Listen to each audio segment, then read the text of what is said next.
ACC Sunday Night Hoops brings you to Cameron Indoor Stadium. We are good to go as you look at our starting lineups, brought to you by Golden Corral Buffet and Grill. Over 60% of this offense has not scored a point at Cameron. Farouk Amino, Johnson, along with Teague and L.D. Williams and Chase McFarland, the veterans. And for the Blue Devils of Duke, Elliott Williams does get the call. John Shire will provide the offensive point guard for what has now become more of a motion offense of late with Singler, Thomas, and Gerald Henderson. Let's get G-Man's game plan for this one. Well, Tim, for Wake Forest, they're 17-0 and they shoot more free throws than their opponents, so they have to defend without fouling and attack the basket. For Duke, neutralized Wake's front line. 2 double-doubles in the game in Winston. McFarland had a near double-double. Coach K's got him in DEFCON 4 mode, partner. He was really pumped up during the lineups. And why does it always seems like Wake Forest is coming in here, but he knows the importance of this game, as does Dino Gaudio. We talked about it in the pregame. If you were wondering the last time Wake came in here ranked higher than Duke, it was February 20th of 2005. And Bernard Clinton's already noticing that Aminu and Singler jockeying for position. In that game, Coach K started 2 walk-ons, Patrick Johnson and Patrick Davidson, and they just absolutely went after sophomore Chris Paul. We'll see if the same is true tonight if they attack Teague as Johnson opens up with the first deuce. He is coming off a terrific game against Georgia Tech, his 7th double-double, 24 and 11. And that's going to be a nice matchup to watch against him and Singler.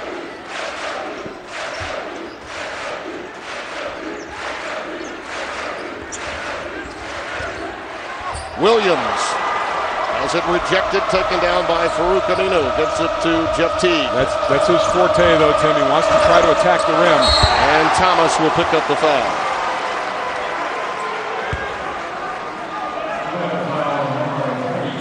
This is an advantage for Wake Forest inside, Mike, as you mentioned, but a lot of times the way Duke defends, and that's been under some question of late. Mike Krzyzewski's team has not been playing the kind of on-ball defense that they're capable of playing in the last few games. When they do that, it almost takes the bigs out of the game. It's a guard-laden game then. That's what they want to try to do, to force turnovers out front, make entry passes more difficult inside. And here you see the roster of +6 Niners for this team for Wake Forest. But you're right, Tim, they've got to get good ball pressure. Also look for Wake Forest to not use a lot of screen rolls where Duke can switch. They want to try to let guys penetrate off the dribble and then create that way. We may see Ishmael Smith come in very early in the game as Wake Forest goes small to counter some of that Duke on-ball pressure. Singler on his own, right into the painted area, and it's 3-2 Wake Forest. Had a little bit of a lull in midseason, but looks like he's really regained his form. A good aggressive drive inside. Teague gets bumped by Williams.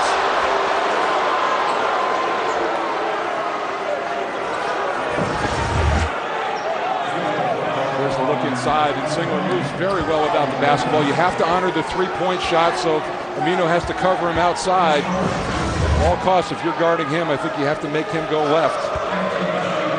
Multi-dimensional quality that he has about him. Jeff Teague only had 11 points in the first meeting between these two. And Kyle Singler, of course, had a big game. Teague was 4 for 14 from the floor in that game. And more importantly, too, they kept him off the free throw line, too, because when he's getting to the line, when he's aggressive, that's when he really is dangerous. Only took 2 free throws in that game. If you're going to beat Wake Forest, you have to marginalize Teague. Shire for 3. Big early confidence builder for Shire, only 8 of 28 from 3 in his last 4. And a steal by Williams off the inbounds. Could not convert, but more of that is what Coach K and this Cameron crowd wants to see.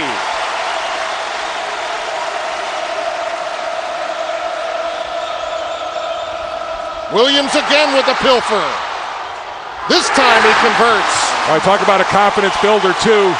Man up on one of the best players in the league, and Williams with terrific hands. Johnson blows by Singler and drives it right to the rack. 4 players for Wake Forest can bring the ball out of the backcourt off the dribble. McFarland, the only one who can't. Our officials tonight, Roger Ayers, Bernard Clinton, and Doug Sermon. Sermon's just got an earful from Krzyzewski. Williams comes right back and takes it to the rack. Got a hand on another one. Boy, I'd say he's earned the start. Singler grazed the iron. Shire collects it, and Duke retains possession. He's playing like Jason Williams right now. Shire, not this time. James Johnson gets the rebound. And you see immediately that he goes right to Jeff Teague to try to keep the ball away from him and deny at all costs. McFarland is fouled. Just before the game, we were talking about how meaningful this game is, and I talked to Mike before the game, and the intensity meter was way up. Here he is as he comes out onto the floor. He was some jacked up for this one. Let's get the alumni going. Graduate students, get up. Well, keep in mind, Tim, they've got one more home game left. And that's right. so Sayring and he knows what it means to get a victory right now as these teams up top jockey for position. And also, Duke is yet to beat one of the top 3 teams in the conference. They've lost to North Carolina, they've lost to Wake Forest already, and they've lost to Clemson. They need a good win in conference. Well, let's face it too, Mike. The lingering residue at home is from the North Carolina game.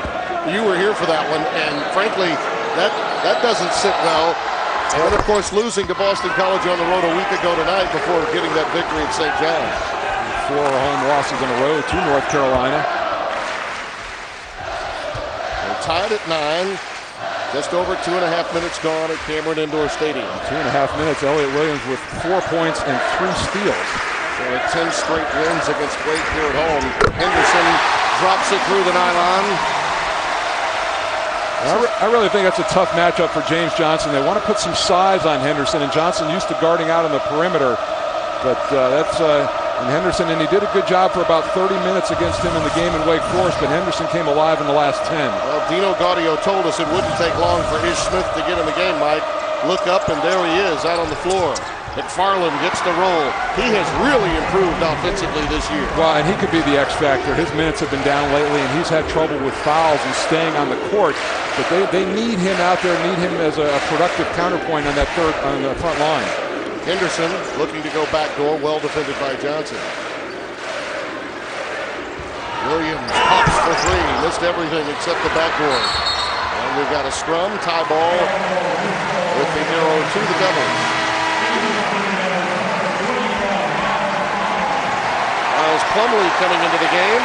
It's quite an ovation. The freshman from Warsaw, Indiana. And a nice round of applause for Lance Thomas as he takes a seat. They've been high on Plumlee. He played well the other night against St. John. Not a ton of minutes, but 4 points, 3 rebounds, 2 blocks. They're looking for any contribution in the 5 position that they could possibly get. Ryan Zubek played well early in the year. His minutes have diminished some since. Shot clock at 2. Singler has to jack it up. It's off the front rim. Johnson's got L.D. Williams in a snowbird. Flushed it home. And because of that quick shot, there wasn't good rotation back defensively for Duke that time. Good look ahead by Johnson, and Williams is the one guy who can really finish on the fly. I'd say that this young Wake Forest team has handled the Blue Devils' intensity quite well in the opening 4 minutes. Henderson lost it on the way up, fouled by Johnson. James Johnson with a beautiful find, and LD knows what to do with it. Early on, Wake with a 2-point lead. From the freshman from Memphis, Tennessee, Elliott Williams, getting it done on both ends, driving to the 10, and also getting the job done defensively with grand larceny. Coach K says he earned this opportunity. He responded in great fashion, and he also won a spot, which is, a lot of people like to be given spots. Some people like to earn them. He earned it, and hopefully as a result of earning it, it's his. He gets a quick blow now, Mike, but he was very effective, and they needed him because Wake Forest is right there, leading by 2 in the early going. And it really helps a guy like Gerald Henderson at the line right now. It gives him somebody else who can slash and take some pressure off him in that manner.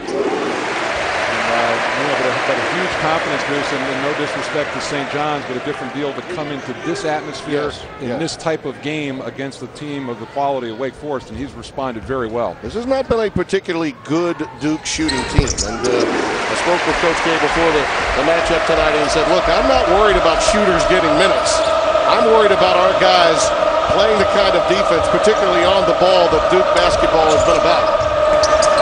Nice pass. Johnson to Williams again. Singler rejected him.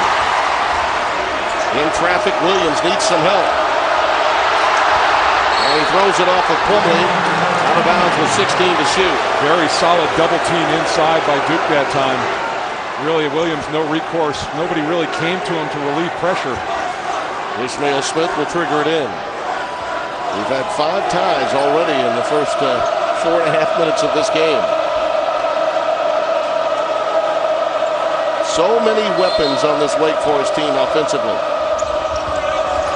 They're just young. That's really the only negative thing you can say about this club. How you handle a full cup of success. Shot clock is under 10.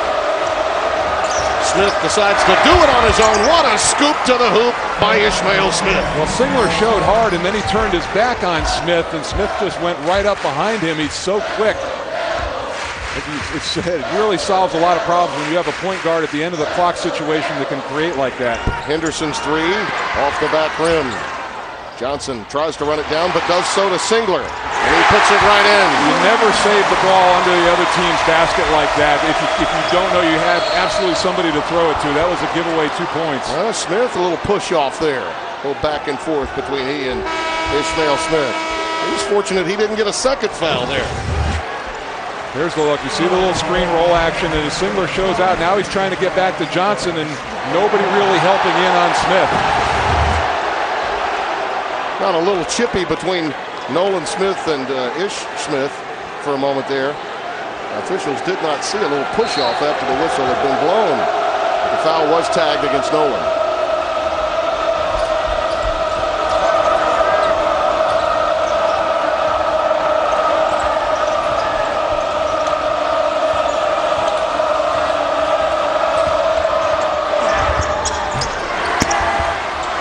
Woods on the offensive board. Smith gets another chippy. Can't get it to go.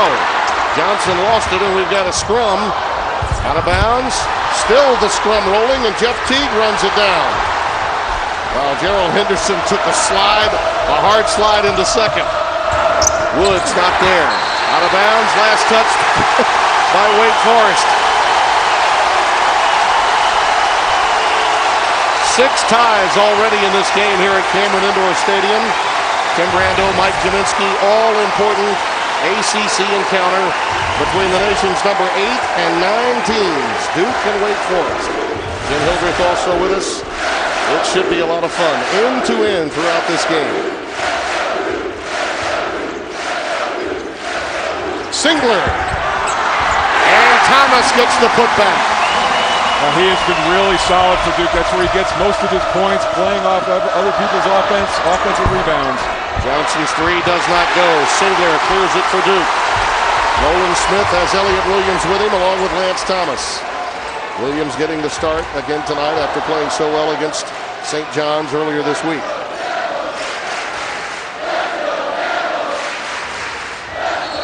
That's a charge. There's Smith. Nice job against Nolan Smith that time. Just keeping his chest up.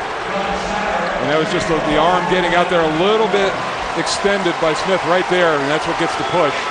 Second foul on Nolan Smith, and he takes the seat. Let's go down to Jen Hildreth. Well, Tim, just watching Ishmael Smith out on the floor, I talked to him before the game, and he said his biggest job in this game was to keep everybody calm. You guys have talked about a lot of these young Wake Forest players not having played in this building. He's shown some real smarts on both ends of the floor. And right on cue, that one did everything but go down. Lance Thomas clears it. Shire for three. Rebound to Al-Farouq Aminu, and a bad pass picked off by Shire. There's a freshman error at Cameron Indoor Stadium. Well, that's the thing. When you're playing Duke, they switch immediately to defense, and that was a heads-up play by Shire. Absolutely. Williams is all over the place. They are in attack mode here at Duke tonight. Again, in the passing lane, Paulus knocks it away. The number of deflections already, Mike, incredible for the Devils.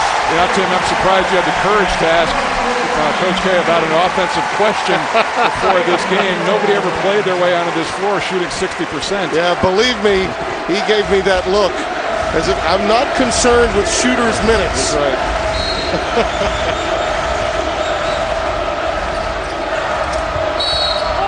There's a reach by Thomas. Will be tagged, and Mike Krzyzewski letting Bernard Clinton know all about it. This is an officiating crew we have not seen much of on ACC Sunday Night Hoops. Bernard Clinton is a veteran we've seen here before, but not much of Roger Ayers or Doug Sermons. Greg Paulus picked up that foul. There you see the Deacons shooting. They need to hit shots from outside to soften up this Duke defense, and Farouk Amino turned it over again. That's number 6 against Wake. Those kinds of turnovers, though, that don't lead immediately to points for the opposition, you know, that's okay. When you play Duke and you play North Carolina, it's those live ball turnovers that Wake has had previously in the backcourt that really kill you. But a dead ball turnover, at least you get to go back and set your defense. Shire back on the floor now, operating at the point with Paulus, Williams, Thomas, and now McClure. Very small lineup for the Blue Devils. McClure missing the game up at St. John's with the stomach flu. Back out here, they really need his presence on the floor. Does so many little things without the basketball. We got 4 guards and really a small forward, Lance Thomas, on the floor. Paulus from way downtown, and he's fouled. That'll be 3. See, now you want to show out hard, but if you're Chase McFarland as your center, you don't want to pick up a foul 20 feet, 25 feet from the basket following a three-point shooter. And those are the kind, those cheapies, that can add up a little later in the game when you get in foul difficulty and it's close. You say, why, oh why did I commit that personal that early in the game?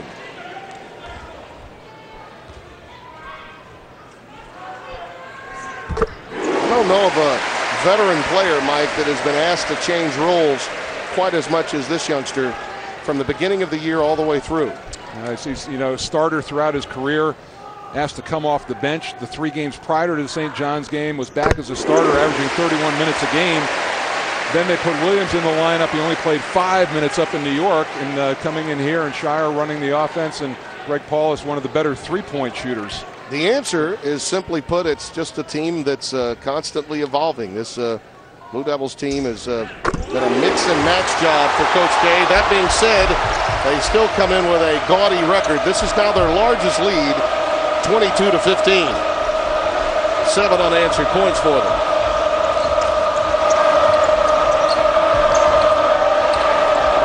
Smith working on Williams. There's the runner off the blow-by. Wave it off. Offensive foul. Dino Gaudio disagrees vehemently.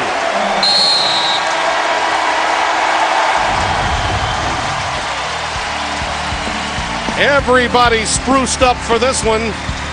And the Demon Deacons feeling the wrath of the Devils defense here at Cameron Indoor Stadium.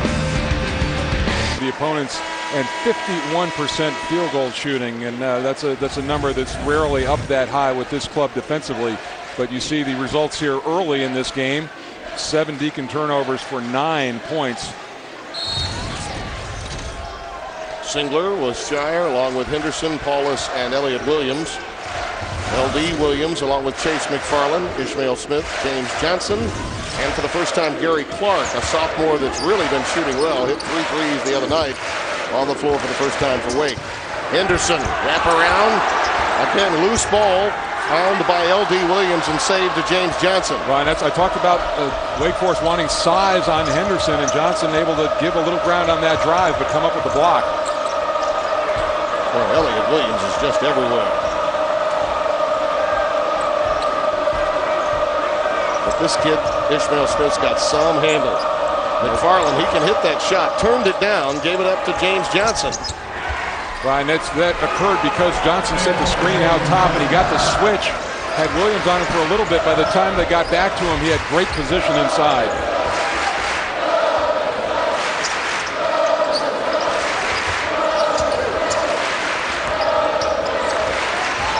Singler's got McFarland on him. That's a mismatch. He knows how to put it on the deck. Got a little help, though. LD Williams got in the way. Shot clock winding down, and Shire hits. Wow! What a bailout by Shire. Wake played 28 seconds of pretty good defense there. But Shire is seeing a big basket. He's hit some tough shots in this game.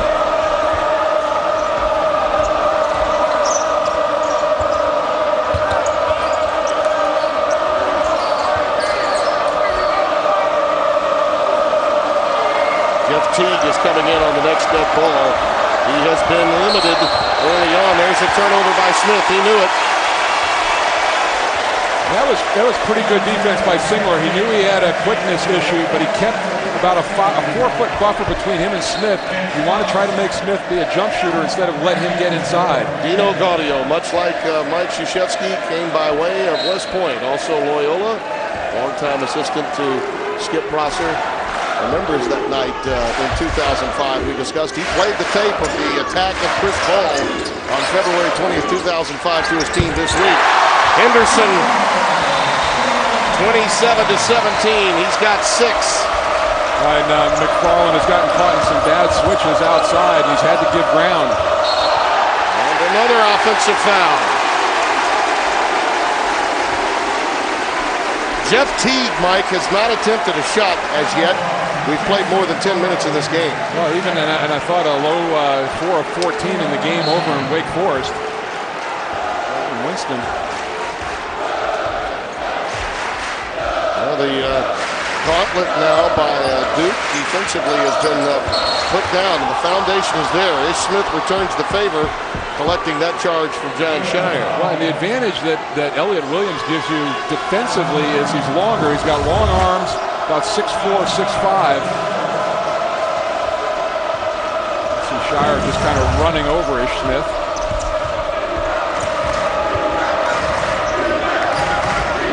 Nice move by Johnson. Could not handle the pass. Saved it, though, to Ish Smith. Good presence of mind by James Johnson. He couldn't collect the ball. Never lost his poise, saved it to Smith. See, that's what you have to do against Duke. You know they're lurking in there to draw offensive charges, so you want to pull up before you get to the rim. Nice defensive work by Ish Smith there, covering that backdoor cut by Elliott Williams. McClure re-enters the game. David McClure, the senior's been sort of a do-everything complimentary player all season long. Greg Paulus also comes in for Elliott Williams. Fans are loving Elliott Williams right now. And I can see why.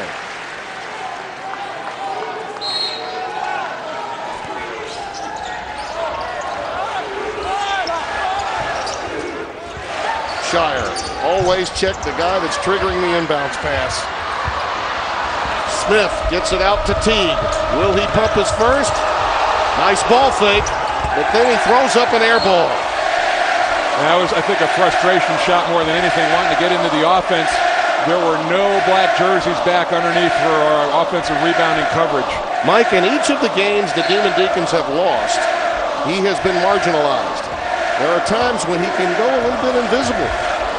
Right, and I think he's helped to go invisible by the attention that he gets defensively. Singler. Long rebound to Teague. He is an incredibly talented player. Combination of he and Smith really helps this Demon Deacons team. When it gets a lead, they are very difficult to come back against. Johnson lost his handle, out of bounds to Duke. 10 turnovers now for the Demon Deacons. And just puts so much pressure on your offense and your defense when you're getting those empty possessions, no shots. That discrepancy is the difference in the game right now. Yeah, Duke has 22 field goal attempts in this game. Wake Forest only 14. Now, when they're shooting, they're 7 of 14. So when they're getting shots up, they're doing okay. They just have to get a handle on the ball.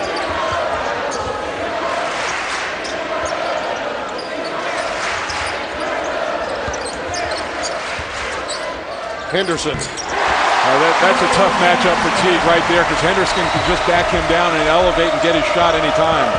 During this run, there's a foul. A clear out.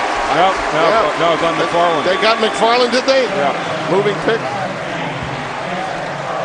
Well, Chase now with 2. He'll be forced to sit. And Weaver will come and make that his 3rd foul, Mike. Yeah, and here's the thing. I mean, just no chance. He was moving. He never became stationary, setting that screen, trying to free his teammate up for an easy layup. Boy, not a smart foul. No. So the 2 of his 3 have been ill-advised.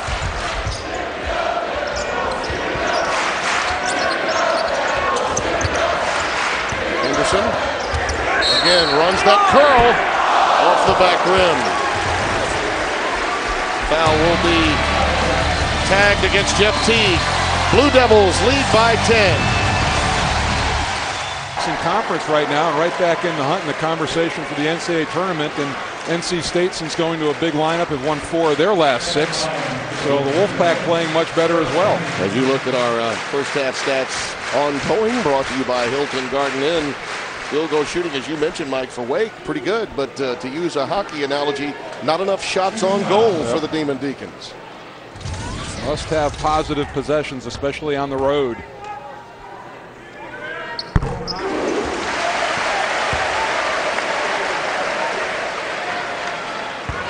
Henderson has carried the burden, I think, in many respects, for scoring during this recent offensive skid that Duke has been on. They rely so heavily on him in his all-floor game. Well, he's the spark plug too. I mean, he's the guy who can finish with a flair, get a dunk, get the crowd excited, and get his teammate a lot of confidence. So much of tonight's game has been about the defense of Duke. Starting the offense is really what this club has always been about. Well, and the big thing right now, you look at the defense and what Wake wants to try to do, and what Dino Gaudio talked about today, and get into the lane.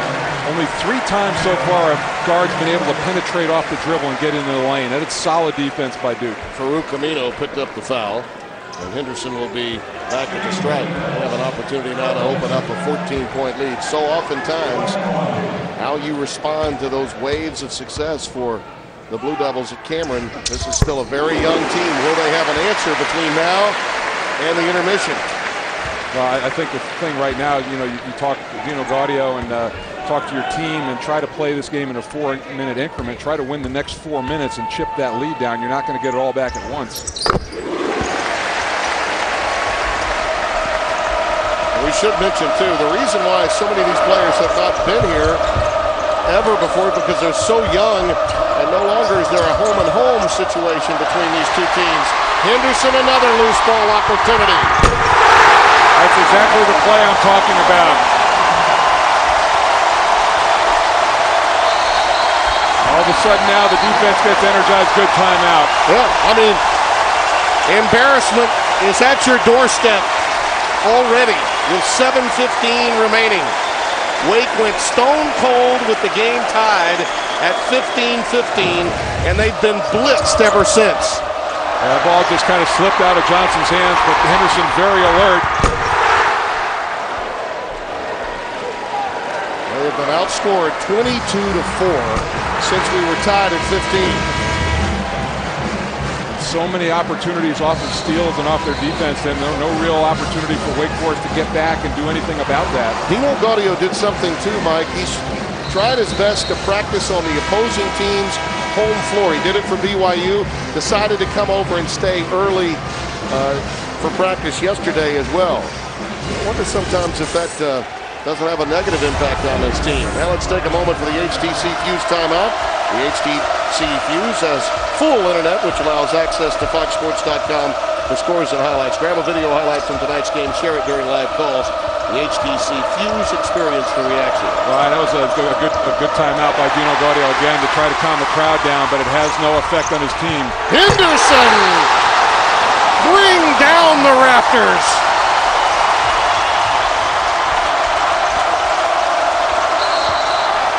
Another walk. Wake Forest just coming unglued right now, and Dino Gaudio trying to get his team to calm down. There's the play, just overplaying at every position, just so hard to even make one pass in the offense. And going right at David Weaver, the explosion to the rim.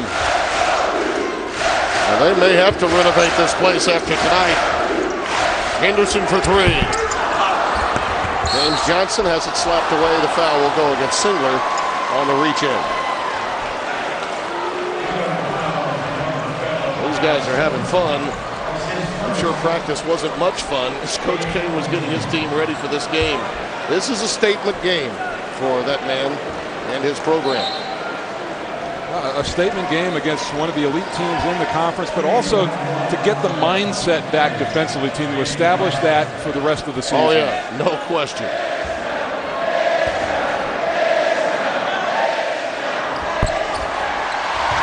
You did not get where you are without having a signature, a foundation, and on-ball defense has always been that, and it has clearly been dominant tonight. They just ran Henderson across some screens along the top of the free throw line, and James Johnson completely out of position. Singler again off the pick. Another timeout for Wake Forest. They've completely lost their poise.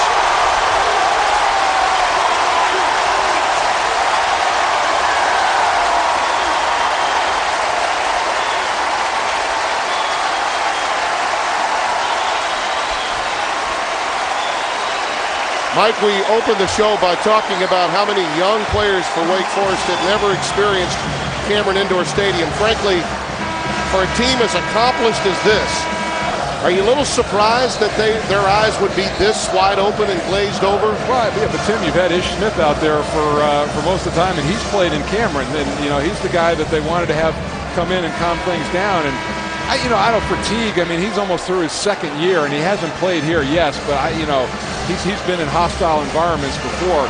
This is a function of Duke defensively not allowing Wake Forest to do anything. Well, it's time to stay in the game with just for men hair color. There you see the turnover story, huge. The Devils winning the battle big time. That's an incredible. I mean, they are close to 20 turnovers, and there's still 6 minutes left in this half. Smith and Teague finally. Jeff Teague gets into the scoring column for the first time. It's 41-21. Well, Dino Gaudio made sure he got one of his scores, the ball, out of that timeout.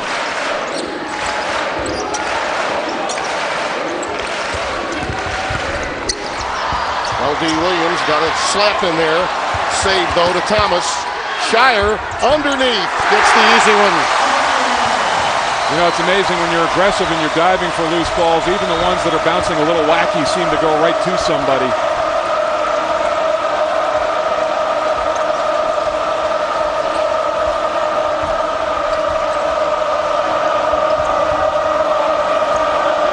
Teague working on Shire.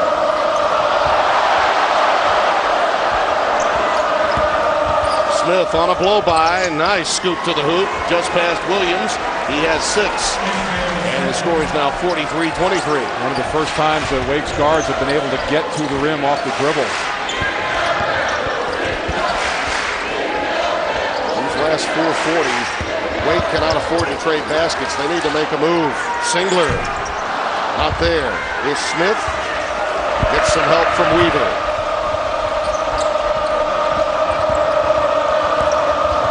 Stop and go by Teague. Weaver not ready for the pass, but did corral it and gets the bucket.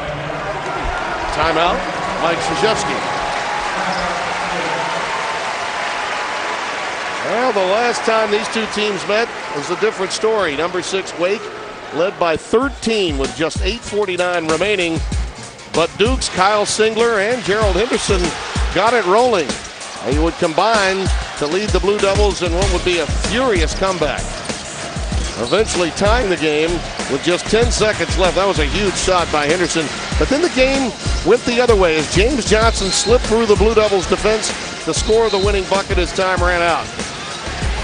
And a very rare defensive breakdown off the inbounds pass by Duke. Yeah, and actually Coach K was a little upset with his team that he felt like he had to coach effort in that game for the first 30 minutes, and then they finally came alive. But you see the numbers there.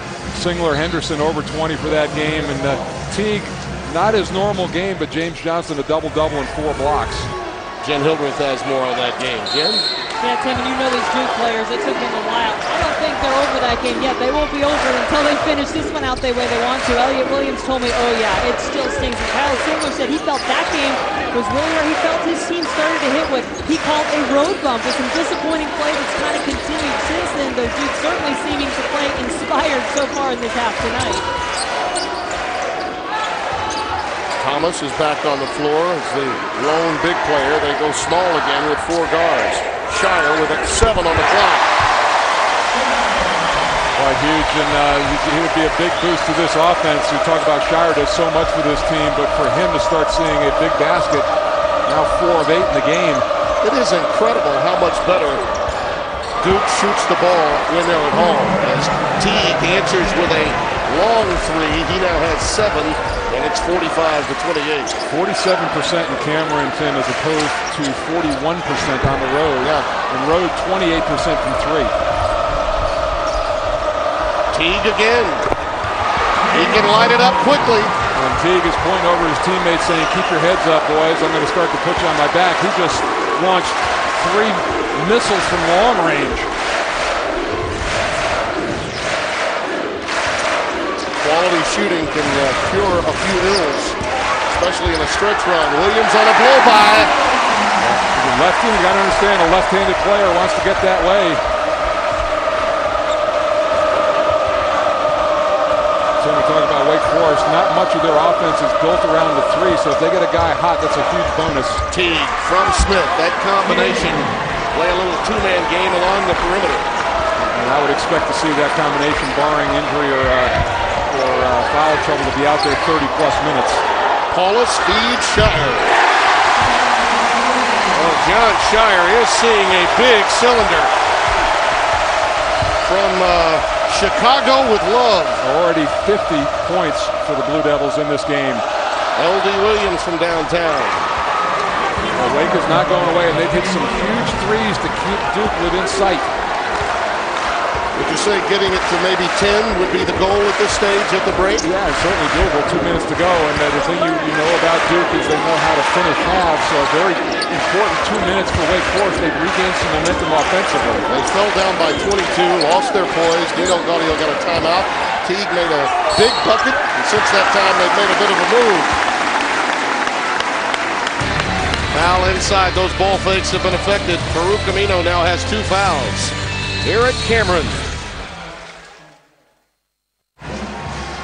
Duke ahead by 14, and they've built this lead basically on their defense and the pressure and turning Wake Forest over, especially in the backcourt. Elliott Williams new into the lineup, seeing some early results, 3 or 4 steals. John Shire very effective, very aware and alert, going back on defense. And then Gerald Henderson also very quick with his hands. And the thing that they've done, Tim, is they've converted these turnovers into points. 16 Wake Forest turnovers into 23 points, almost half of Duke's offense there. Mission accomplished for that man, at least the first 18 minutes plus in tonight's game. Very meaningful game, as we mentioned, in terms of the overall conference standings. The loser of this game will drop into 5th place, which requires an additional game played in the conference tournament, as the top 4 seeds don't have to play as many games to win the ACC championship, which, by the way, is won at the conference tournament, unlike a few other leagues. I always felt the conference champion should be dictated or crowned by the regular season. Even with the now with the expansion, the unbalanced schedule still, I think that is proven over 16 games rather than 3 or 4. Yeah, but as they say, the granddaddy of them all of conference tournaments, though, is the ACC, and that was one of the reasons why it took on such tremendous importance through the years, was the banner would be given out based on who won the tournament, not the regular season. But I agree with you. In principle, I do. Yeah, I mean, if you want to give the bid out that way, the automatic bid, that's fine. But I think the true champion should be crowned during the regular season. Nolan Smith picks up his 3rd foul, and this way, Wake Forest slows it down, gets an opportunity at 3 baskets. And let's face it, too, we know why the tournament was formed. Absolutely, cash, right? No question. Smith sitting with 3. McFarland a casualty for Wake Forest due to fouls. Yeah, he's been sitting for quite some time with 3. But I think Dino Gaudio knew at some point this game would get away from his front line. It would be a guard-laden game because of the way Duke dictates tempo, especially here at home. And Teague, who went over 10 minutes without shooting a basket, much less making one, has now really gotten going. 10 of the last 12 points for Wake belong to him. And that has gotten Wake Forest from that 22-point deficit. They've whittled it now down to 13. There are towel boys at the corners of both back courts that are consistently wiping up the floor as the ball goes from one end of the court to the other. There was a problem with perspiration on the deck, condensation coming from the top of this building, Mike, during the North Carolina game when it was also about 70 degrees outside. It's not as hot tonight as it was that night, but still. There was a real problem in the broadcast position with perspiration, I'll tell you that. And what happens if it gets hot in this building and the rafters start to sweat and it drips onto the floor? That's the issue. Harold Henderson picked up his second foul as you look at the Pizza Hut scoring leaders in this game. Johnson not there. McClure clears it to Elliott Williams. Always seems to be around the basketball. David McClure, a real nose for it. Had a couple double-figure rebounding games already this year, one of them against Wake Forest and Winston. It's a big defensive sequence now for Wake, and they get the charge. Nice defensive work that time by Weaver, which gives Wake now an opportunity to cut this thing down to 10 or 11 points before the break. Which I don't believe in moral victories at all. And this is a freshman mistake for Williams. Got his head down right there. Just didn't understand when to penetrate and put the pedal to the metal. But I tell you, as dominant, as active as Duke has been defensively, if Wake Forest can get it to double figures or under 10, that would be a moral victory. 2 fouls now on Elliott Williams. They run Plumlee now at Teague, who blows past Shear. A little floater, and he drops the teardrop through the hoop. 51-40, an 11-point game.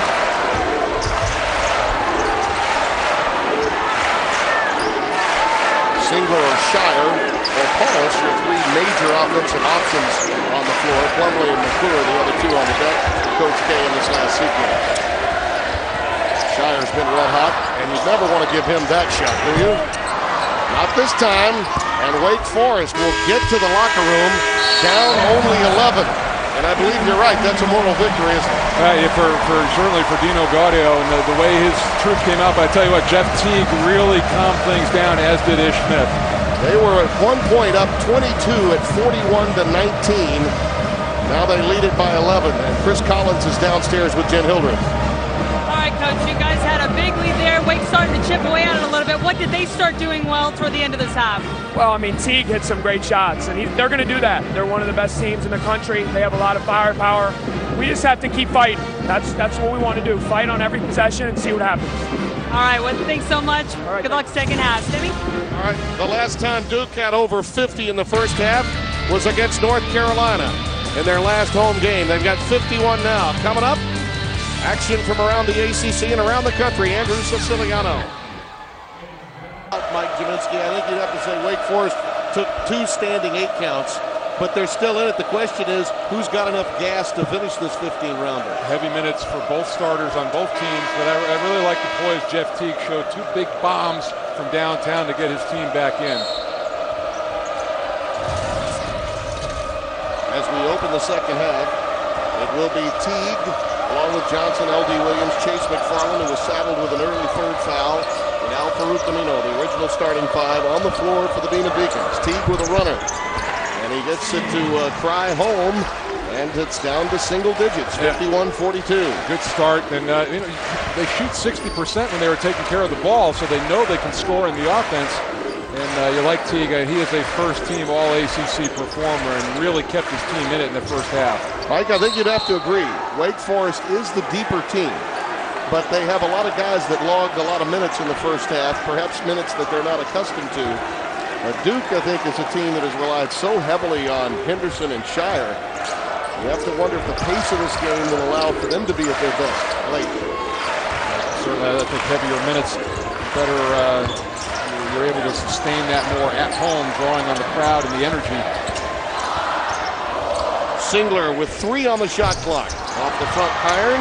Long rebound corralled by Johnson. The big fella knows how to put it on the deck. Chase McFarland gets the tip. 6-4 Chase, and it's 51-44, just like that. The Demon Deacons down only 7. Dino Gaudio waving up L.D. Williams. He wants to put a lot of pressure on Shire. Henderson A real isolation move to make it 53-44. It's been a dominant performance for Henderson against Johnson. He's won that matchup 20 points. Johnson would have counted had it gone. Foul will go against Lance Thomas. Let's go down to Jen Hildreth. Jen? Well, Tim, I talked to Dino Gaudio at the half, and I got to tell you, he was as disgusted as I've ever seen him at the half of a ball game just because of those careless turnovers that gave Duke so many points. 23 points off of turnovers for the Blue Devils in the first half. He said, we've just got to give ourselves a chance to get back there and guard. When we do that, we're okay. I think he took the steps necessary in preparation, Jen, to have his team focused for tonight's game. And for about a 4 or 5 minute period, Mike, they lost their poise. Well, and I also think that there were some good uses of timeouts by Dino Gaudio to try to keep things under control, and eventually his team responded, but they were necessary at the time. Over 90 seconds deep here in the second half, and the Blue Devils lead it by 7.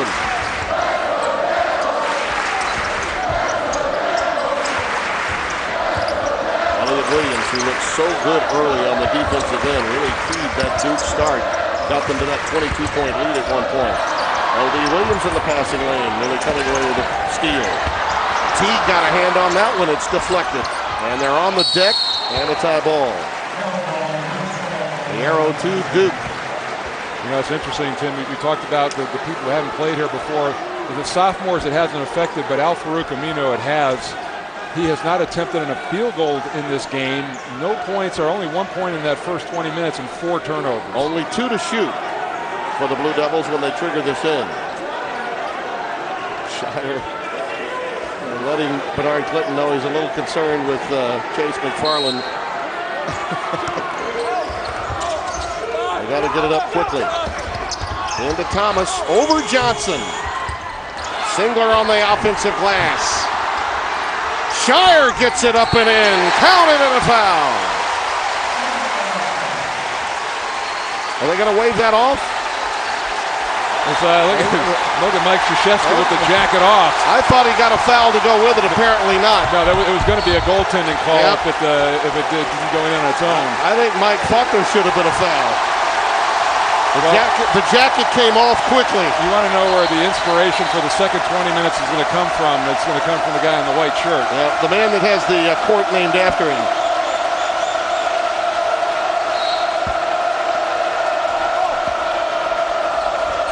Well, this team over the course of the year has been a much better team offensively when they've been in front of their own bench, but he needs them to be great defensively in this next 20. Williams not there. Out of bounds. The shot clock wound down before it may have. Yes, I think Dino Gaudio was upset about that. But then Mike Krzyzewski said, wait a minute, where's the hoop and the arm? And actually, frankly, we didn't see the light go off. Yep.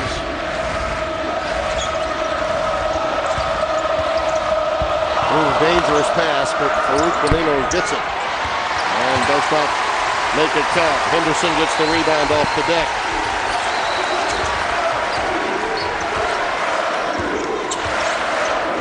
That mismatch we were talking about, and a rare turnover by Henderson. 5 on the game for the Blue Devils. Ish Smith comes right back onto the floor, and Chase McFarland will sit down.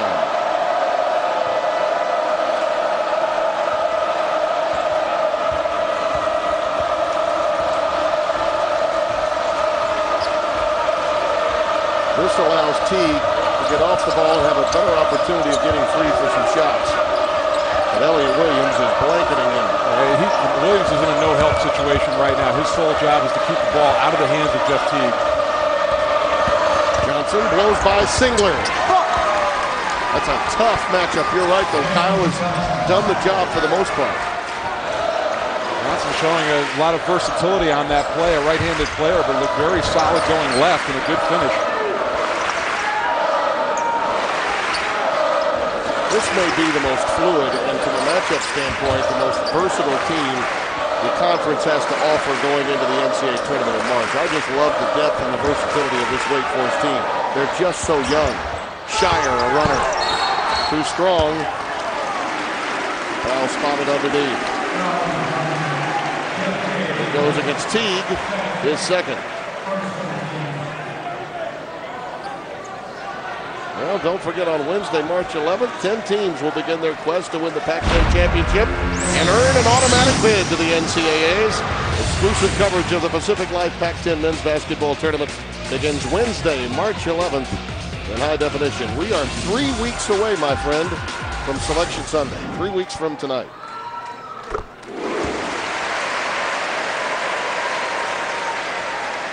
Terrible stuff, and Coach K very passionate, talking about 7 or 8 teams from the ACC. Oh, yeah. Well, and big wins for Maryland over the weekend. Maryland and certainly Miami had to have that game. They got it against Boston College.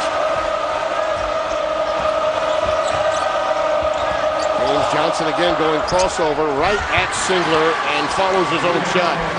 Well, it's been James Johnson in the early moments of the second half, Mike, after it was Teague in the last 10 minutes of the first half. Loose ball pulled away by L.D. Williams. Decides to take it himself. And they closed the gap to within 5. This is as close as they've been since that incredible run by Duke of 22-4, when the score was tied at 15.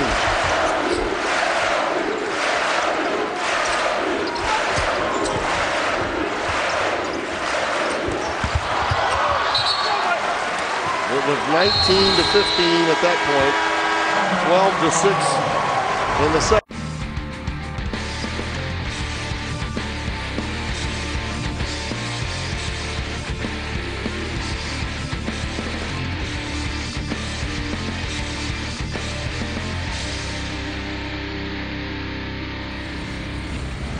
As you look at our game summary, Mike Jaminski, I think that we may be on our way to a classic. This game, the ebb and flow of it, and the different runs that we've had in the game, pretty event-filled, don't you think? Well, and you look at Wake Forest, and they're doing a better job. They're not turning the ball over. They're keeping Duke calm down in the half court, and they're shooting 20 of 34 on the game.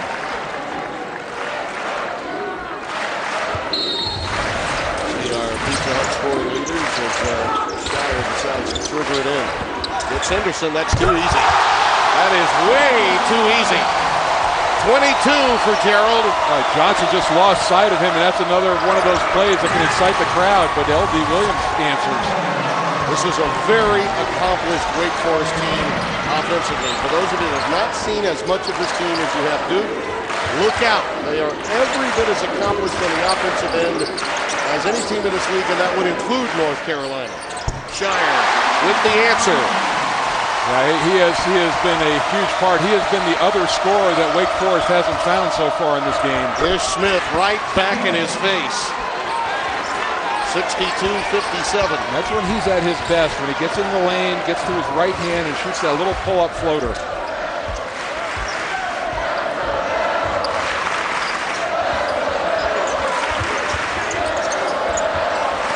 Schreier pops out off the pick by Thomas. Rebound control by Farouk Aminu. Big fella's not giving it up. Finally he finds Ish Smith. Oh, what a look away!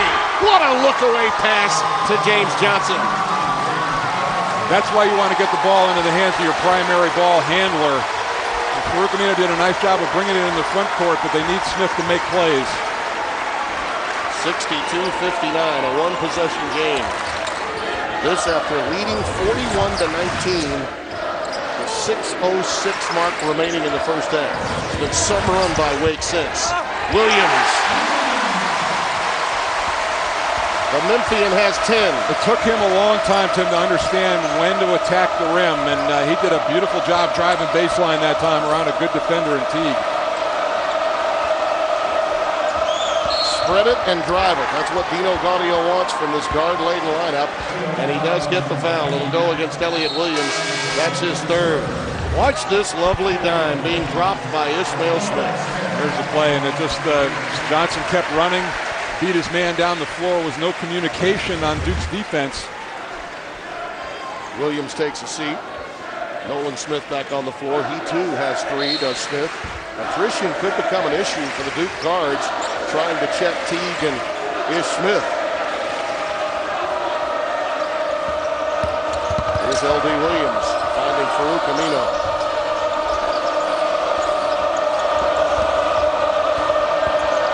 There's a nice dribble drive. Smith knows how to do it.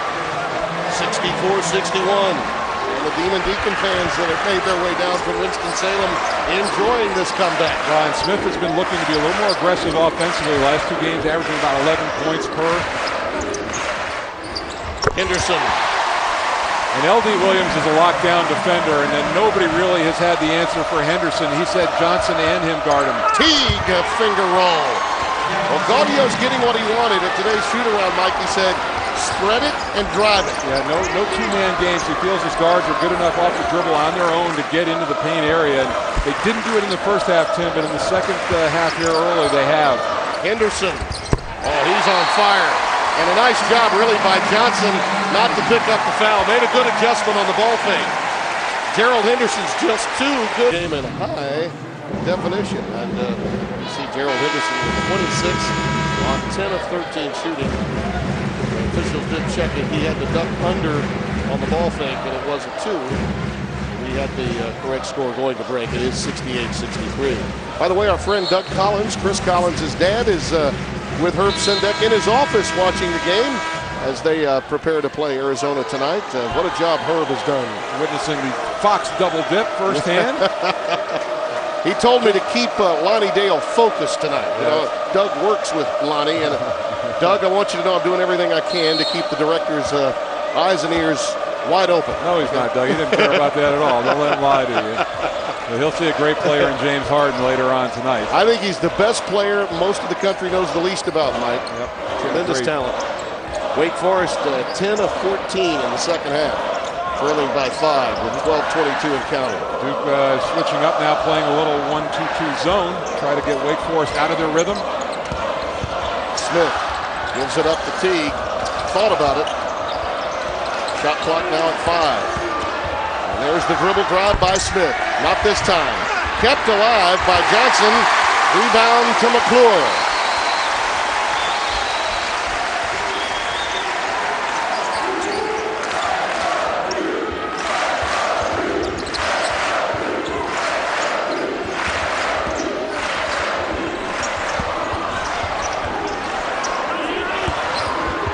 Smith, the fadeaway. And the putback does go this time for Thomas. Tried harder the second time around, got it to go through, the lead back up to 7. It's really given them a nice boost offensively the last couple of games. Johnson backdoor, using that left hand, stays with it, gets the putback. Boy, he's beginning to really pick it up too. He's got 16, Mike. You know, at times, Tim, he's drifted outside a little bit, but when he is in the paint area, he is a man, and he is very difficult to contain. Black belt, martial arts star, as is his entire family.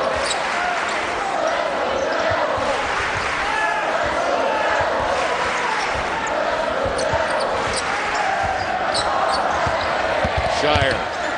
Right over Johnson. And again, Thomas the putback. Nobody getting a body on him. Again, penetration collapsing the defense down. He has been able to live on the front of the rim. For Duke, the best pass has been a missed shot in this half. Aminu in traffic. Good hands by the freshman. They needed him to come alive and get some confidence and see the ball go through the basket. Some pretty good players have come out of Norcross, Georgia. Switch down, they got Smith on Singler, and they couldn't get the ball to him. Nolan Smith with his first 3. And he is a terrific three-point shooter here in Cameron. Teague, another runner. They are relentless in driving the ball to the painted area, Mike. And to Wake Forest's credit, they utilized the pull-up very well tonight. Tim, already both teams have exceeded the scoring of the game over in Winston-Salem. This one's headed to 100, it looks like. Yep, 70-68 the final over there on January the 28th. In a game that looked to be destined for overtime that night. Smith again, this time for 3. L.D. Williams with the outlet to Smith. Look at the speed of Ish Smith. Nice pass, counted, and a foul. Oh, Ish Smith with a big-time dish.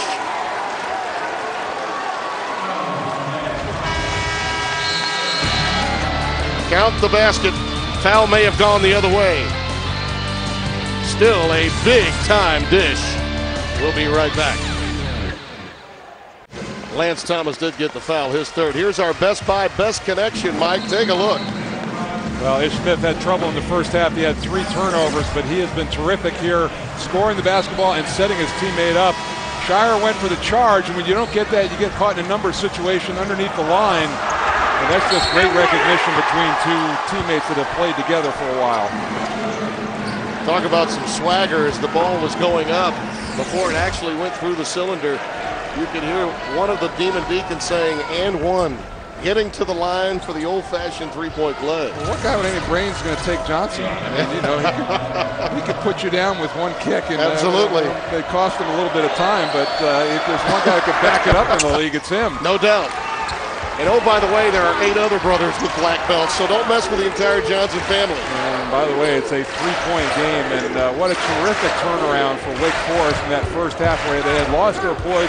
Awfully tough to regain that on the road and get back and be competitive in the game, and they've certainly done that. To their credit, Mike, they did gather themselves, and you're right, Dino Gaudio, his usage of timeouts, critical in that stage.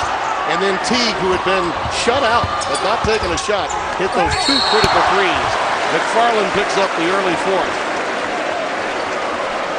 He has been foul prone the last 3 weeks of this season, much to the chagrin of Coach Gaudio.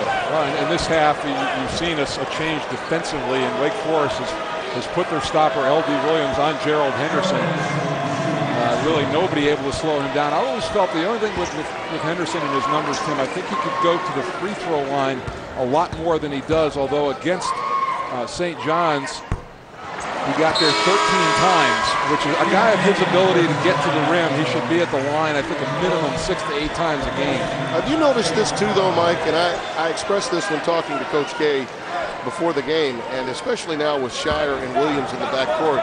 Much of that sort of D'Antoni offensive approach, spread it, drive it, kick it out for the threes, they've gone away from that and a lot more to the old motion offense that has been a staple here for many years. Well, I just think they're better when they're attacking. And it's one thing to attack and then kick out for a 3, but it's just to be content to float around the perimeter and launch threes. I don't think this is how this team is most effective. Shire picks up the foul, his 2nd. Team gets to the free throw line. The issue for this club prior to the last 6 games was offense. It was not defense. And in the last 6 games, going 3-3, we showed you the numbers, how they were giving up more points, quite a few more points. They've decided now to go with the best 5 players they can get on the floor defensively to get back to the signature way of winning here at Duke.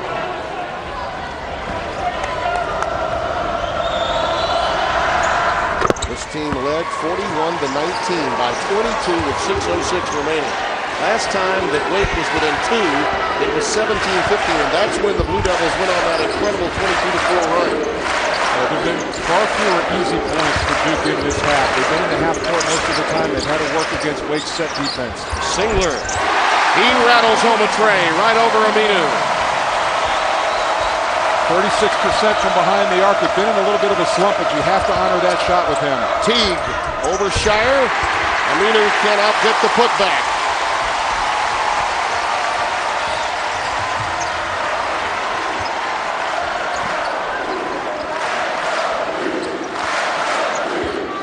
There you see the points in the paint by halves.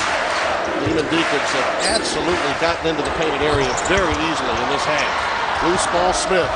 And he's one of the guys that can get them into that paint and convert. How many guys are going to go 1-on-3 against Duke? Smith looked around, saw if there were any helpers with him, and he decided to take it on his own. I'll tell you, another great guard that is pretty efficient at getting to the paint is Chris Paul. There's Henderson, rejected and fouled by L.D. Williams. Somewhere, Chris Paul is keeping up with this game tonight. He stays in constant contact with Jeff Teague and Ish Smith. 79-76 Duke. Duke with a 3-point lead, just under 8 minutes remaining. This has been the story in the Duke losses this year.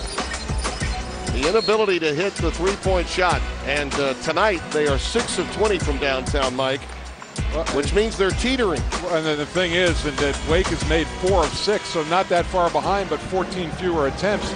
And by going inside, Wake has gained the advantage at the free throw line and touched them at the top, but actually they're 1 point behind the free throw line. when Wake makes more free throws than their opponents, they're 17-0.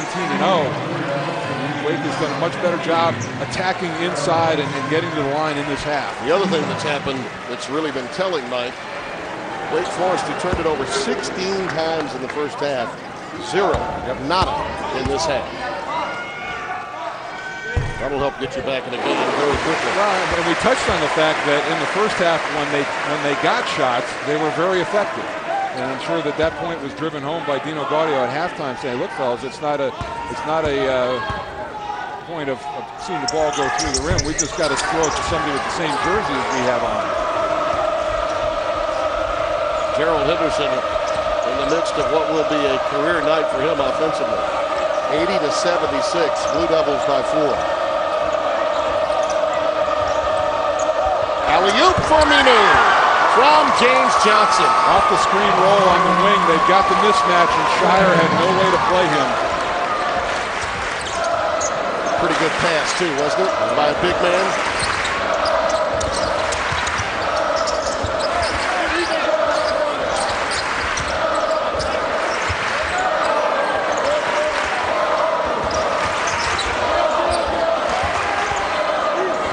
Decides to spread it. They go more to a 1-4 set. He's going to take L.D. Williams himself. Now gives it up to Shire. Nice ball fake. Induces the foul for Mitch Smith. And he'll get 3.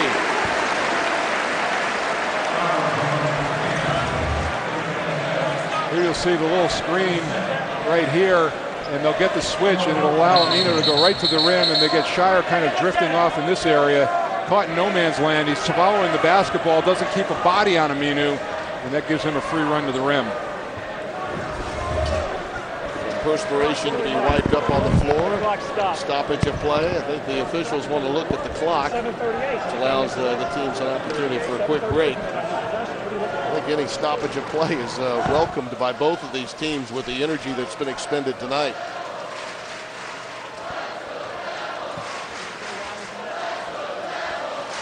.7:14. I think the issue here would be the game clock. Yeah, and Smith right there making the mistake. And Shire is so crafty at getting the pump fake and getting you and drawing fouls, whether inside or out on the perimeter. 7:14, they were right on it. Only a second discrepancy, really.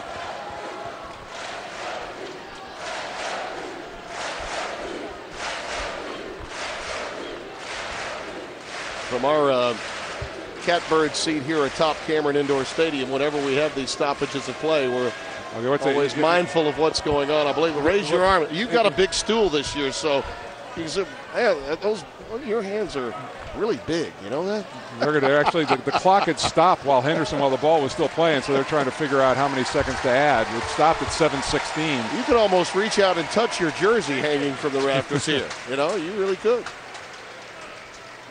So the clock does go back down to 7:05 remaining. So a few more ticks. There it is.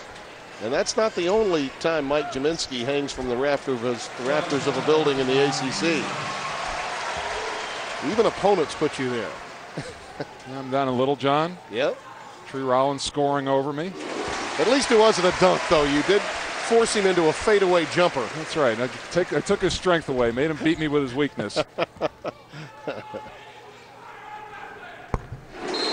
And another to come for Shire. Nolan Smith checks back in for Lance Thomas. Well, John Shire's up to 22. He and Henderson just have to play big. And a very small lineup out there for Duke now, and one they played with last year a lot with just Singler as the biggest player out on the floor. And again with McFarland in foul difficulty, Wake Forest has to rely heavily on its backcourt, but Aminu and Johnson both have a tremendous amount of size. Teague pulls up again. See, you've got to have the in-between game, Mike, to be effective against Duke defensively. Well, I talked about that in the first half, Timmy, that you know they're going to be lurking there waiting to take charges, so just pull up one stride earlier than you normally would and shoot that little floater. And we're trying to work pick and roll with that mismatch on Ish Smith. Williams, stripped but fouled. Take a look now with the postseason approaching. The latter's NCAA tournament resume for Duke. They're in good shape. Seeding, of course, is always important this time of year for teams like the Blue Devils.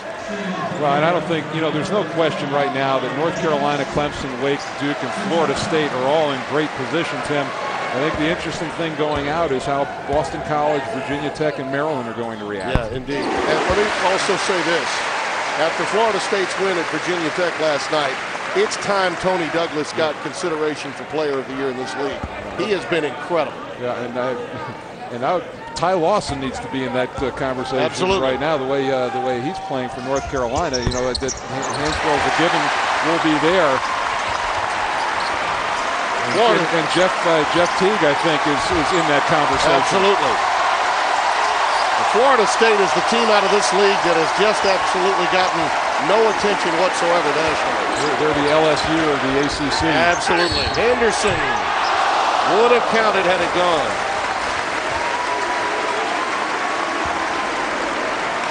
James Johnson gets the foul, his second. And they've got his first. This is a great matchup for Duke, I think. With Teague on him defensively, he's not used to guarding a guy in the post, and Henderson has got some good moves down there. Plus, he can elevate and get his shot.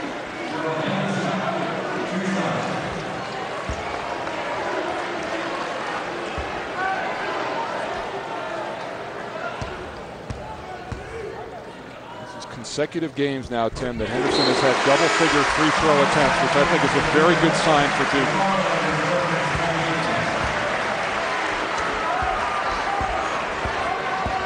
Minu takes a seat. And again, Chase McFarland playing with 4 is back on the floor.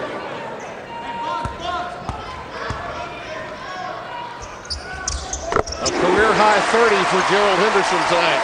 And we still have over 6 to play.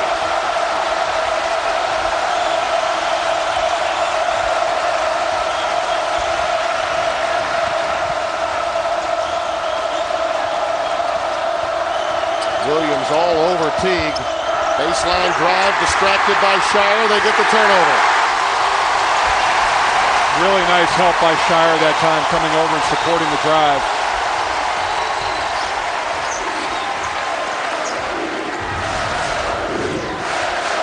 First turnover of this half for Wake Forest. And it gives Duke a chance to get up by 9 or possibly 8 on this possession. Singler against Williams. Stays with it. Boy, how many putbacks tonight for Duke. Brian, that was almost a pass to himself. He had a tough angle to finish the initial play, but got it up on the rim so he could get an offensive rebound. Timeout. Dino Gaudio is a little hot. He felt Teague got fouled. He thinks he got fouled several times on that dribble drive to the baseline.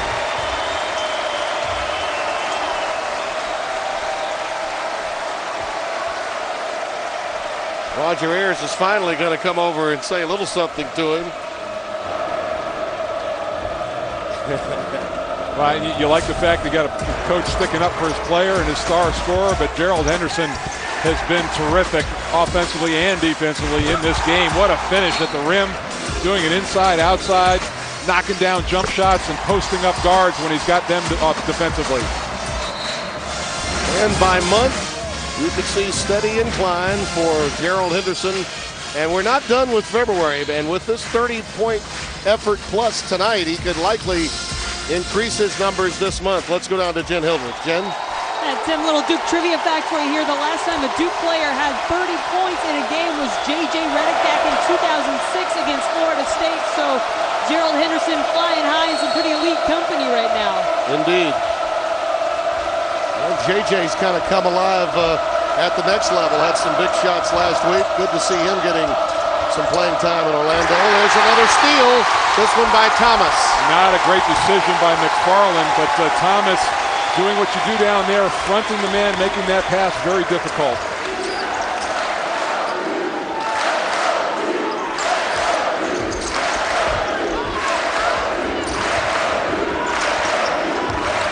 That game back in 2005, when Mike Krzyzewski decided to start the 2 walk-ons, they had lost 2 games in a row going into that game.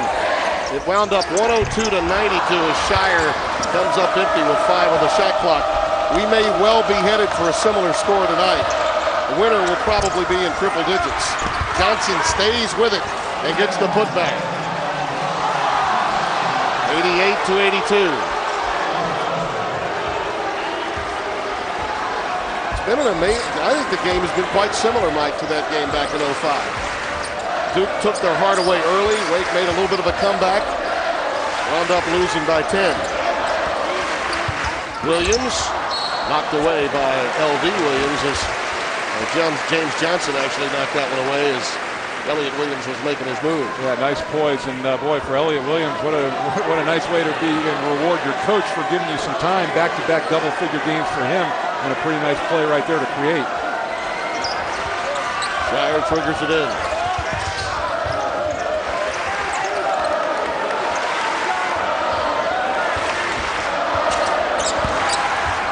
Henderson working on McFarland. He's fouled again. Was that Smith coming over? It's L.D. Williams picks up the personal. Timeout. Look at the standings in the Pac-10. Lorenzo Romar has very quietly done a tremendous job, and the reemergence of Washington is there. Been a tough couple of weeks for UCLA. Likely to drop out of the top 25. They went 0 for the Desert. And how about Mike Montgomery at Cal coming in, having immediate impact there, and Russ Pennell. That's so much uncertainty around that program after years of the icon and Lute Olson. Absolutely. You know, to have interim coaches for 2 consecutive seasons, I can't ever remember that ever happening. I don't think about Chase Budinger and those guys. 3 different coaches in a couple of years that they've dealt with. Well, the free throw story. Duke is 20 of 24 at the line tonight. Wake 12 out of 14. And Gerald Henderson back there again. As you mentioned, he should get to the line, in your mind, even more than he does. Yeah, and the last game against St. John's was his first double-figure free throw attempt game this year, and he matches it here. He's had a nice mix. He's taken bigger players with Johnson outside and shot the jump shot. He's taken smaller defenders into the low block. Mike, they have not been allowed the opportunity to get into the lane on those dribble drives quite as easily in the last 5 minutes of this game. Let's see if Smith can get them there. He does create the opening for L.D. Williams, but the 3 doesn't fall. You take your chances. L.D. Williams hit a 3 in the first half, but he's a 22% shooter on the year. You take your chances. You would like, if you're Duke, to see him pull the trigger.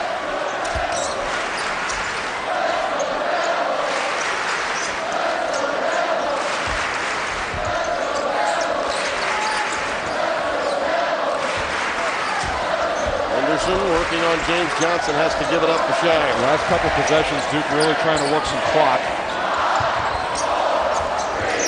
Henderson over Smith on the switch. Wow! Gerald Henderson with another tray.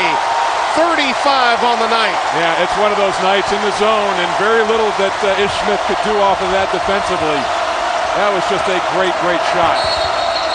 And a timeout by Dino Gaudio. One of those little mini runs that Duke goes on. They're starting to separate. Another good timeout by Dino Gaudio.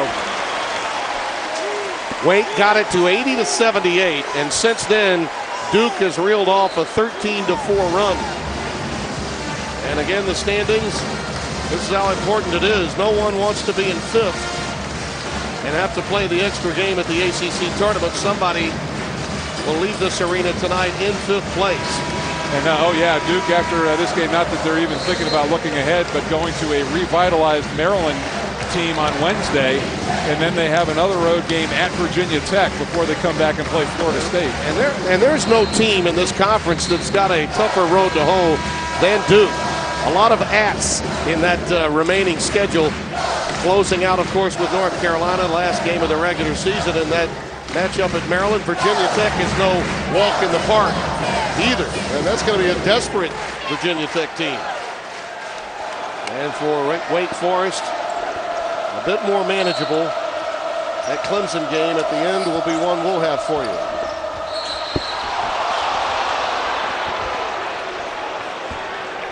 Foul spotted inside. Goes against Elliott Williams, whose hands have been in passing lanes all night long. That's his 4th foul. Still far away from the bonus. Wake Forest will trigger it in. That's the 15th foul against the Blue Devils.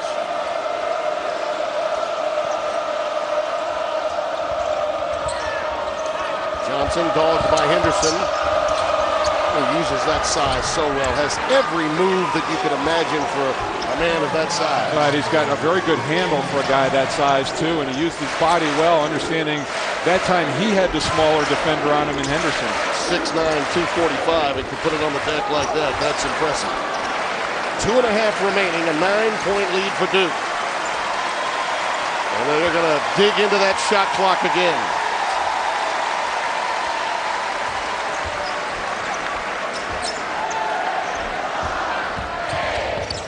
Shire. Timeout. They took out 30 seconds off the clock, and then Shire comes out and buries a three. That's just a heartbreaker. A little wolfing going on between Teague and Williams, getting a little chippy out there as they go to the timeout. See, this is Shire's playing the point, but we've seen a big basket too, and they've got a great ability. Dino Gaudio was talking about it today, to step back and create space to shoot the shot. Watch this. To drive off the dribble, to step back, and there's nothing that L.D. Williams could do to react. As Dino told us, you've got to get into that space. You absolutely, and that step back is more of a 3 to 4 foot step back. Well, how about Shire as your secondary scorer now with 26? Yeah. There you see our game reset. Wake Forest needs to score quickly now with only 2:11 remaining. They cut it to 2 at 80-78.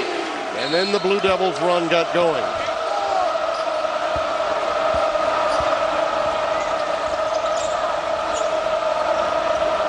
Absolute must possession here as the foul goes against Nolan Smith. His fourth. Still one away from the bonus.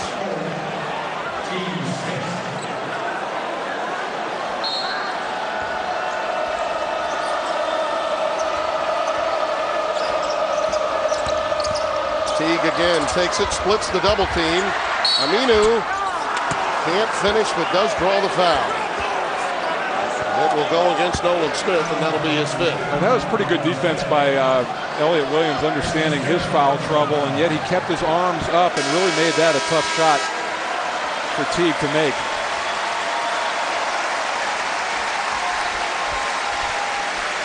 Smith did hit the 1-3. His role has changed in the last 3 weeks as well for this club. Began the year as a starter, albeit not a prolific point guard, but certainly a player they needed athletically on the defensive end especially. And now he's having to make the adjustment coming off the bench as well.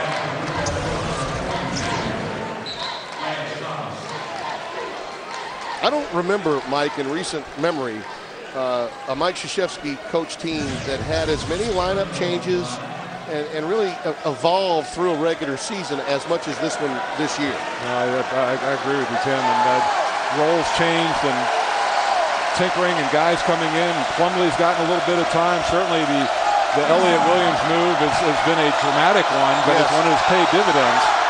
Zubek earlier in the year was getting quite a bit of playing time.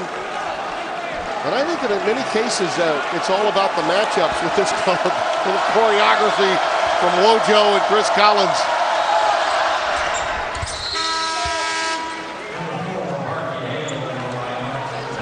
And Harvey Hale comes into the game for the first time. His playing time has been shut down a bit of late. The lone senior on this squad because of the emergence of Gary Clark as a shooter. Well, and they're also going to go offense for defense, getting Amino out, and with the smaller Duke team, they want to get somebody who can pressure the ball, and that's what Hale's doing. Lance Thomas, if you're going to pick a guy to foul here, Thomas is the guy that you want to get into, and Williams also has not been to the line that much, 54% for him, so those are the two guys you want to pick out. Elliott Williams will get to the line. I mean, you haven't played as much as Elliott through the course of the year. Only 24 times has he been to the stripe coming into tonight's game. He's 1 of 2 tonight. Well, and throw that out, too, because he's never been in a meaningful game in this situation at the line, so this is a new statistic.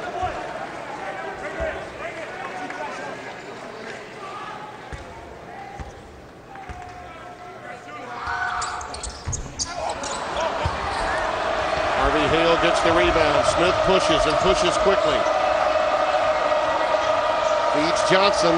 He'll take it inside. Feeds Smith along the perimeter. A little mix-up between Johnson and Smith. A little too unselfish that time. Right, and Smith left his feet as a passer, and you've got to be ready to finish. And if you see an opening, then become a playmaker. Yeah, you can almost feel the anxiety in both Johnson and Smith in that sequence. Fans respond to Lance Thomas as he leaves the floor.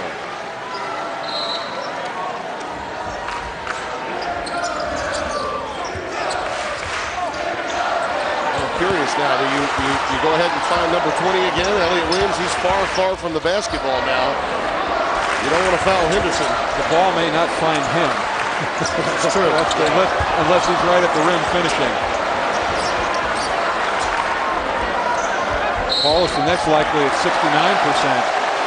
L.D. Williams picks up the foul. And as you mentioned, Paulus will be the next worst at the stripe that's available for Wake Forest to foul. As you see, nice conversation between James Johnson and Ishmael Smith saying, boy, I messed that one up. No, I did. They were both kind of looking at each other going, my bad there in that last offensive sequence.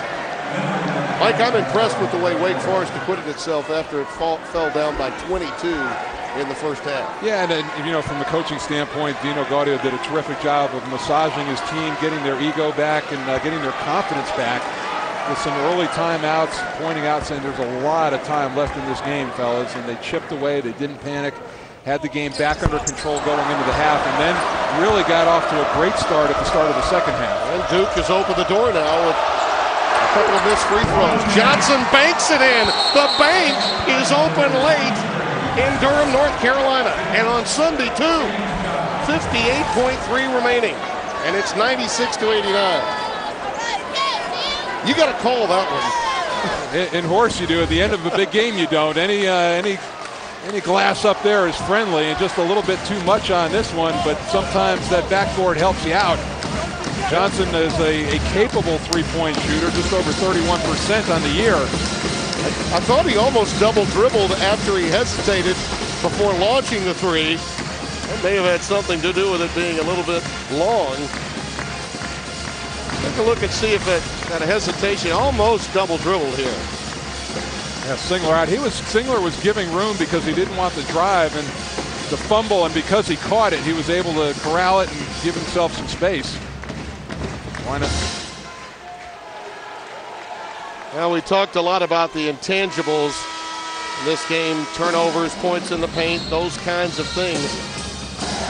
And tonight, so many of those intangibles, really the reverse of what we saw in game one back on January the 28th. But it's been interesting, Tim, in the second half. It's been half court against half court offense, and there's been not a lot of breakouts and not a lot of transition stuff.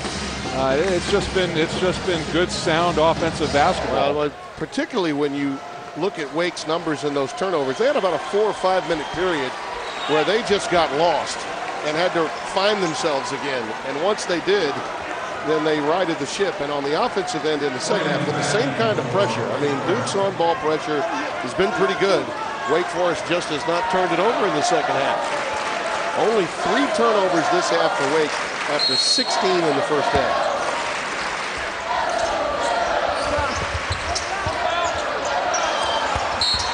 Well, they have to foul. Clock is obviously working against them. Shire will get to the free throw line. Wake Forest is out of timeouts.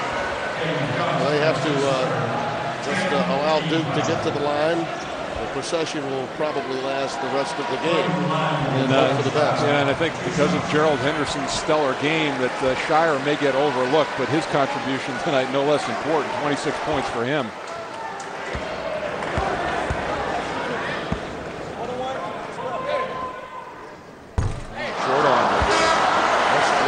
Misses now, 2 of the front ends of 1-and-1s, and now this 2-shot opportunity for Shire. And he's 6th in the conference at 84%. And here comes an an offensive to defensive substitution. Gary Clark, the 3-point shooter, in for L.D. Williams. He could be switching everything, guarding the 3-point line.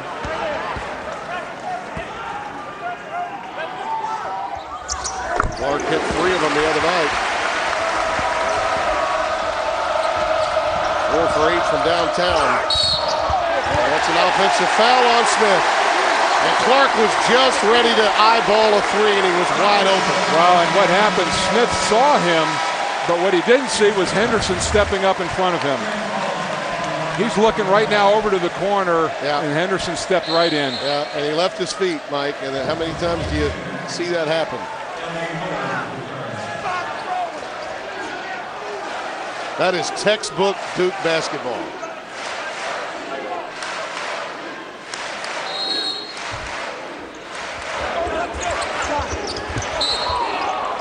Another quick foul by Smith against Shire.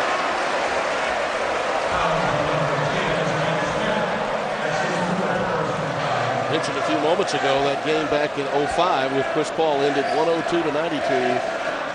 Would not be surprised if we're at or very near that tonight. That particular year, even as a sophomore, you knew that Chris Paul likely could be playing his final game at Cameron Indoor Stadium, and he was going to be sought out by the Duke defense and the focal point of what Mike Krzyzewski was going to do. Ironically, of course, he coached Chris Paul in the Olympics to a gold medal. Shire right now really upset with himself. 1 of 3 here down the stretch. Duke has been shaky at the free throw line the last 2 minutes.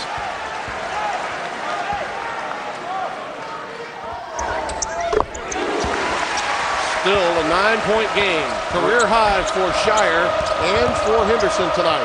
Teague pulls up. Not there. And Singler gets the rebound. Yeah, Dino Gaudio is going to call it off.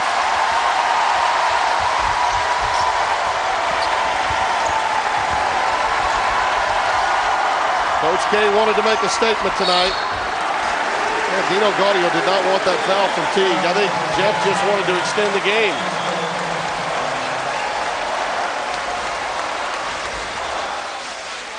Well, John Shire, he'd been in a shooting slump, had not shot a great ball for a lot of the year, but has come on recently and certainly gave his team a huge lift in this game, especially in the first half as a counterpoint to Gerald Henderson. Shire 5 of 10 from behind the arc. Mike, here's my question. I think it's the burning one nationally about Duke.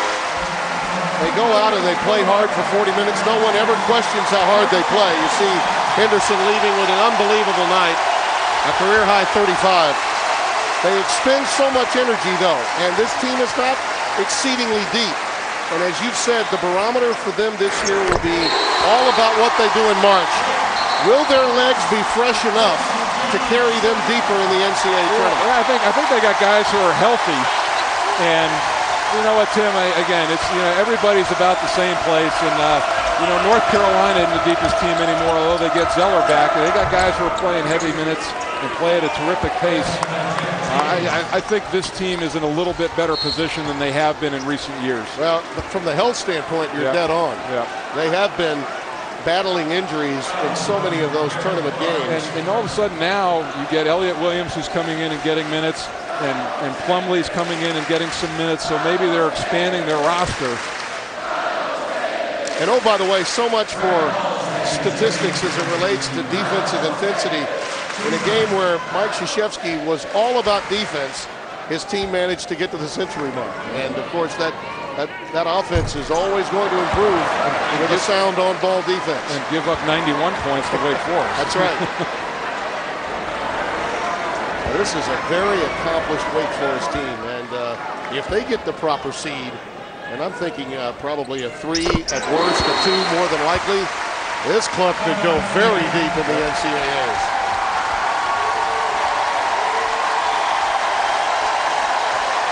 And what's our score? It's 101 to 91. Well, and it's for as far as a mental health win, certainly St. John's, obviously non-conference, but you go up there, you get a win, you feel better about yourself. But this was a huge game for Duke coming in here today. We talked about their schedule, where they're going. This is one that they desperately needed. All right, these are the standings, and you'll notice our producer Bob Steinfeld is not going to give Duke the win just yet. We're not penciling in number 8 just yet. Ever since the Al Gore Florida snafu, he has waited till the end to do it, waiting for the final buzzer. He's not ready to commit. But I think a lot of people this time a week ago, Mike, felt that North Carolina had sewn up a 1 seed for the ACC tournament. Think again. It's not over. James Johnson for 3. Too strong.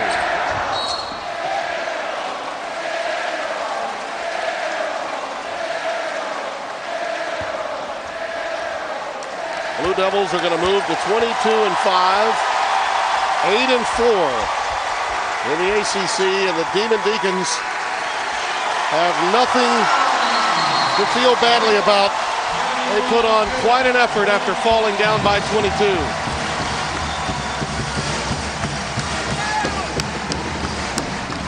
Back to wrap it up from Cameron Indoor Stadium in a moment. Just 2 points from that game back in '05 separates the final outcome.